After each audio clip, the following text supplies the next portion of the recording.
Kale is pressing him, and today we find out if Goku has feelings for Caulifla. But first, a word from our sponsor. One does not simply play any old MMORPG. You must pick one that has a huge amount of diverse skills, classes, and abilities to choose from. An electrifying skill-based action combat system that currently outweighs any MMORPG on the market. An amazing detailed character creation system, all wrapped neatly in a beautifully designed open world crisp HD graphics system. You may be wondering, is there such an MMORPG? Well, yes, viewer, there absolutely is, and this is Black Desert Online, a game that you buy once and own forever. If you would like to try the game out, try it out for 7 days free, and dive right into playing the brand new Hashashin Warrior, a Owl's warrior who can manipulate sandstorms with the power of the native Valencia god, travel faster through desert climates, and has higher resistance to desert diseases compared to other classes. Jump into Black Desert Online today with the link that I provided in the description below and the top comment, and sink hours into its addicting gameplay. Try it now, I recommend it highly.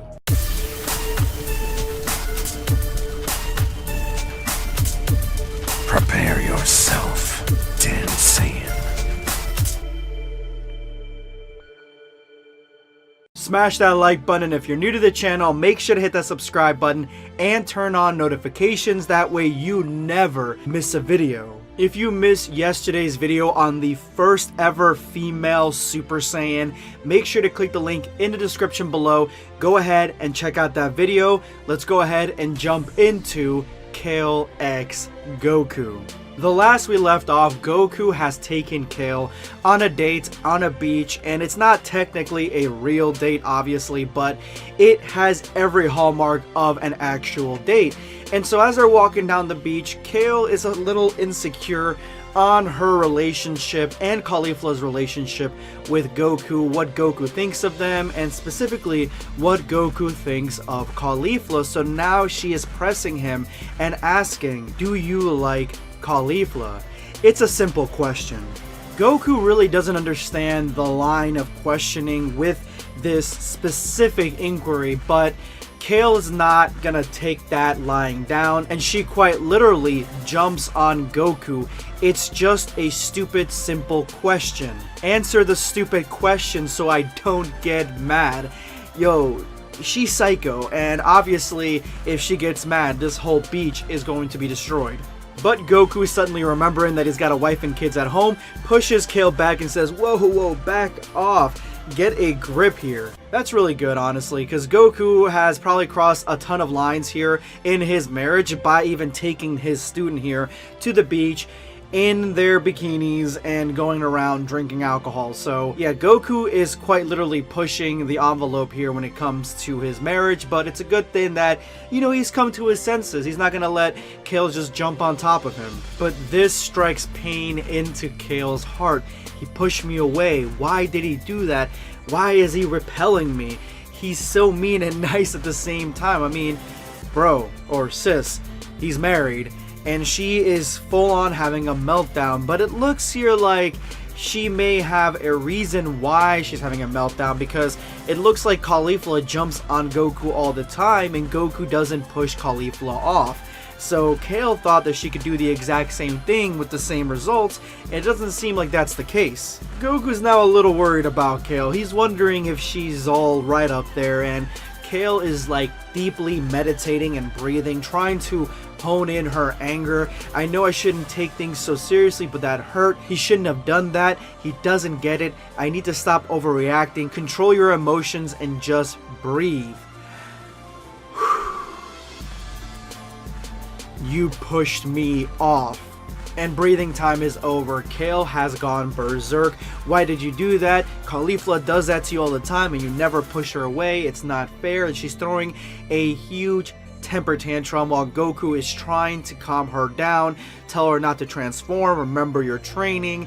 And Goku starts realizing now, like, this chick is bipolar as hell. Even without transforming, in her base form, she's completely unhinged. And Goku's starting to realize what type of girl he just took on a date to the beach with a bunch of people around.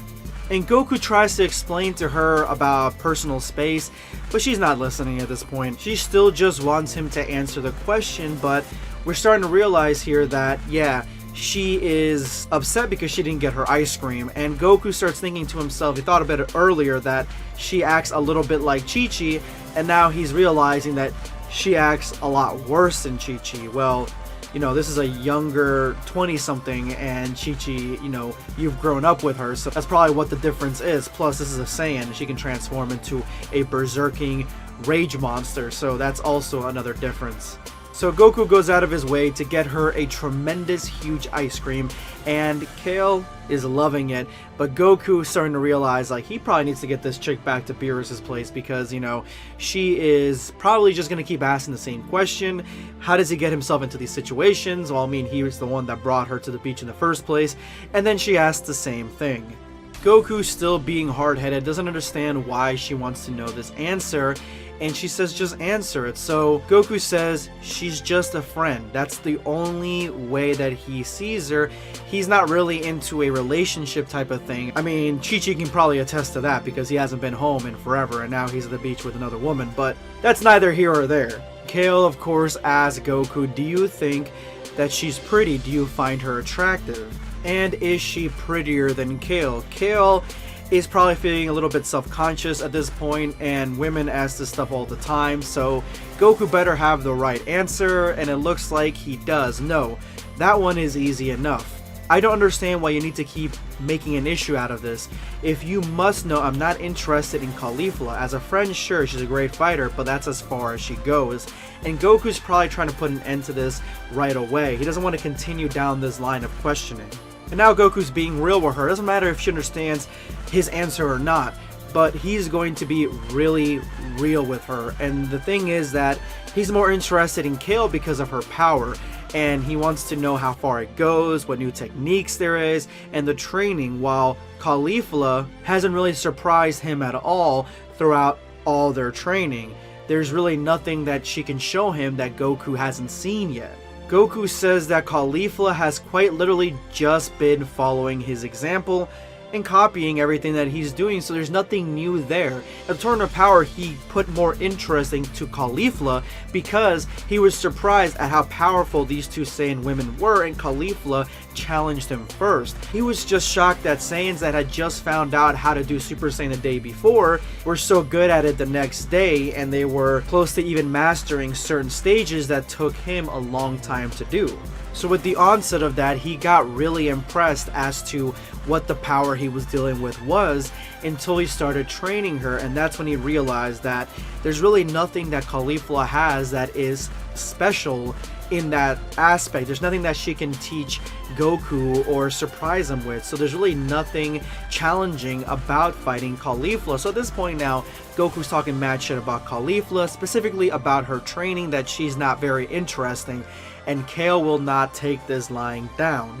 And in almost a reversal of everything that's been going on in this chapter, she starts saying all the positive things about Caulifla, about how she is so amazing and an expert fighter, and there's still a lot of surprises there, and that Goku shouldn't just write her off, and the fact that she turned Super Saiyan so easily. Like, there is a lot special there that Kale says, and Goku's being mean by saying that she isn't special, and Goku's like, I never said she wasn't special, it's just that she hasn't really surprised Goku throughout the training. So Kale did a 180 there, and now she is completely mad that Goku is talking crap about Caulifla.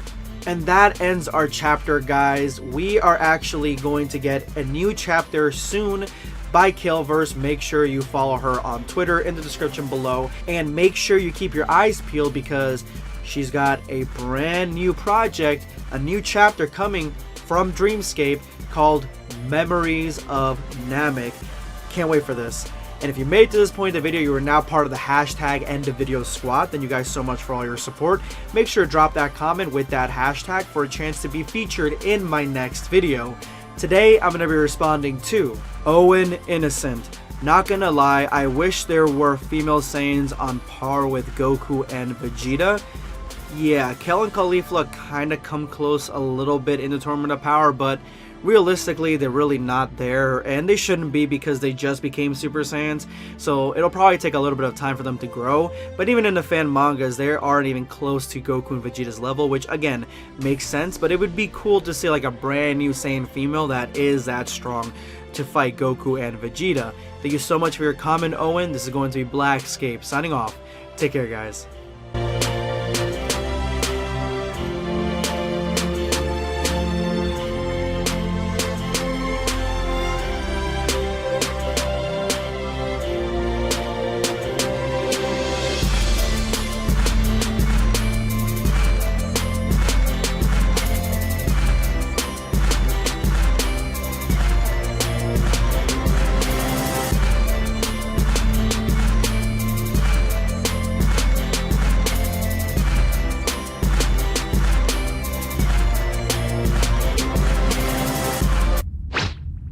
Subscribe for more content.